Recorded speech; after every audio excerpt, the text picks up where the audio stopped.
Cochin Haneefa memorial പുരസ്കാരം നേടി ഉരുൾ സിനിമ. സാമൂഹിക പ്രസക്തിയുള്ള മികച്ച ചിത്രമെന്ന നിലയ്ക്കാണ് ഉരുൾ അവാർഡിന് അർഹമായത്. ബിൽഡിംഗ് ഡിസൈനേഴ്സിൻ്റെ ബാനറിൽ നിർമ്മിച്ച ചിത്രം സംവിധാനം ചെയ്തത് മമ്മി സെഞ്ച്വറി. ഇടുക്കി, കോടനാട്, മലയാറ്റൂർ എന്നിവയായിരുന്നു സിനിമയുടെ ലൊക്കേഷൻ. ഉരുൾപൊട്ടലിൻ്റെ പശ്ചാത്തലത്തിൽ ഒരു ഗ്രാമത്തിൻ്റെ കഥ പറയുന്ന ചിത്രമാണ് ഉരുൾ. കുടുംബ ബന്ധങ്ങൾക്ക് പ്രാധാന്യം നൽകുന്ന ചിത്രം. മലയോര ഗ്രാമമാണ് പാറമല. അവിടെ പലചരക്ക് കട നടത്തുകയാണ് ജോണി. ഭാര്യ, 1.5 വയസ്സുകാരായ മകൾ, അമ്മ, സഹോദരി ഇവരടങ്ങുന്നതാണ് ജോണിയുടെ കുടുംബം. സന്തുഷ്ടമായ കുടുംബം. നാട്ടിൽ തന്നെയുള്ള പ്രിൻസ് എന്ന ചെറുപ്പക്കാരനുമായി സഹോദരിയുടെ വിവാഹം നടത്താൻ തീരുമാനിക്കുന്നു. ചിങ്ങം 2-ന് വിവാഹം.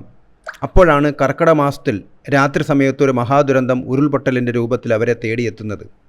തുടർന്നുള്ള സംഭവബഹുലമായ മുഹൂർത്തങ്ങളാണ് ഉരുൾ പറയുന്നത്.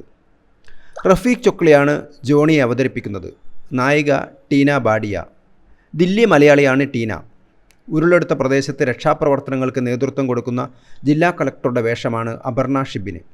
ബോബൻ ആലുമൂടനും പ്രധാന വേഷത്തിലെത്തുന്നുണ്ട്.